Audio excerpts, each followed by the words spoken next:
Hello, my name is Laura Strank and I am a speech-language pathologist at Emerge Pediatric Therapy in our Durham location. And I'm Jessie Musha. I'm a speech-language pathologist in our Carver location.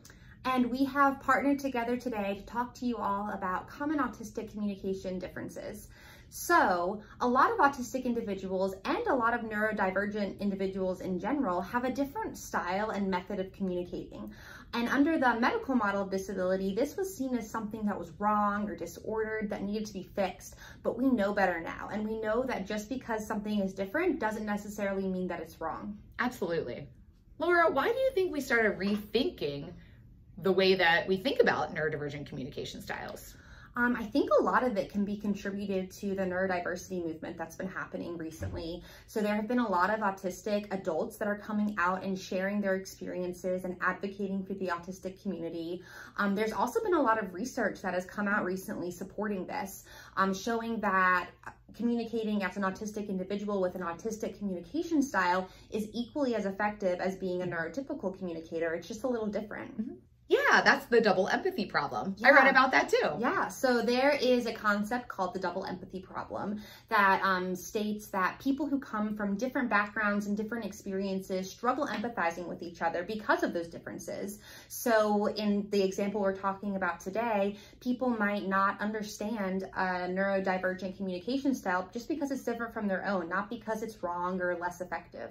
Another part of that study that they found is that two autistic people are really well matched when it comes to their communication styles and communicate completely effectively, whereas two neurotypical people are also really well matched and share information very effectively. But when we match up a neurodivergent style with a neurotypical style, that's where the breakdown occurs. So this study can kind of show us that there is no right or wrong way, but it is important that we start to learn how to support each other and validate each other in our communication differences. Laura, what do you think are some of the most common apparent communication differences between neurotypical people and neurodivergent communicators? So one of the biggest differences is in the use of indirect language. So neurotypical communicators might use sarcasm and really casual language to be funny, while maybe neurodivergent communicators prefer more straightforward language that other people may interpret as rude, but it's really just getting the point across quickly. Another one is in joint attention. So a lot of neurotypical communicators like to show joint attention by sharing eye gaze, making eye contact, but some neurodivergent people may find this uncomfortable. So they might have joint attention and show that they're listening to you by changing their facial expressions or their body movements. One other thing that is different is in the use of small talk. So a lot of neurotypical people prefer to use small talk while they're getting to know someone, whereas many neurodivergent individuals don't really understand the purpose or the nuance of small talk. And if they like you, they want to show that they like you by sharing something that they're really passionate about, which can be termed as info dumping. Yeah, it's really interesting. I actually prefer a direct communication style. Yeah. So what do you think are some of the biggest barriers to communicating with someone who may have a different communication style from you?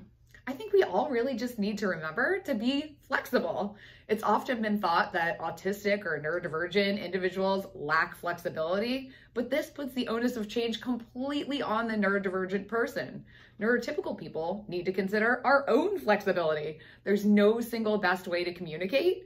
All communication styles are valid and deserve respect.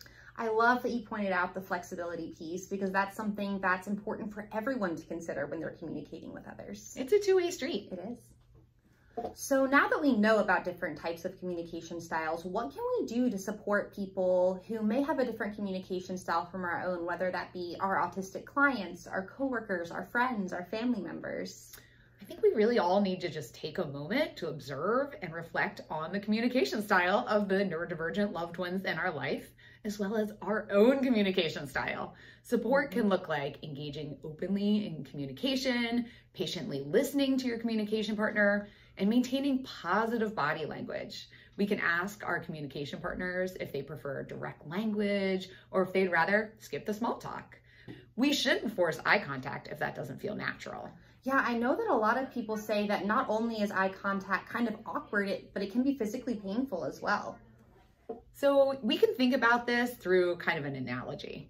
I think that most people would agree that the sound of a fire alarm going off in a building is a pretty uncomfortable experience. Most people don't love that sound, and we typically want to get away from it as quickly as possible. But what if I told you that everybody listens to fire alarms while they have conversations? It's normal. It's what's expected. And now what if I told you that you need to listen to that fire alarm while you hold a conversation with me? It would be pretty uncomfortable, and you would have a pretty hard time engaging actively in that conversation. That example may help some people understand the discomfort that a neurodivergent person may feel when forced to make eye contact while also engaging in a conversation.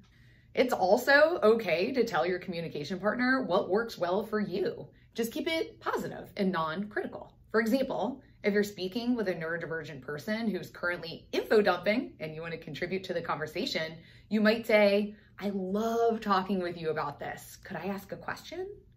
Or if you need more processing time in a conversational exchange, you might say, I communicate best with a slower pace. I might need some patience. I love that you're talking about these examples because I think self-advocacy, while important, can be kind of hard. And I have a personal example. I have some hearing loss, and sometimes when I'm talking to people who are very soft-spoken, I have to tell them, hey, I can't hear what you're saying. I need you to speak louder. And this was really uncomfortable for me the first few times I did it, but it has gotten a little easier with time. Absolutely. And I think that this is one of the critical reasons why we work on self-advocacy skills, even with very young children. When we follow our communication partner's lead, we're on our way to more validating and comfortable communication that works well for all communication styles. Thanks for taking the time to listen to us today. If you want to learn more, feel free to reach out to us on our website at emergepediatrictherapy.com and get connected with one of our speech therapists.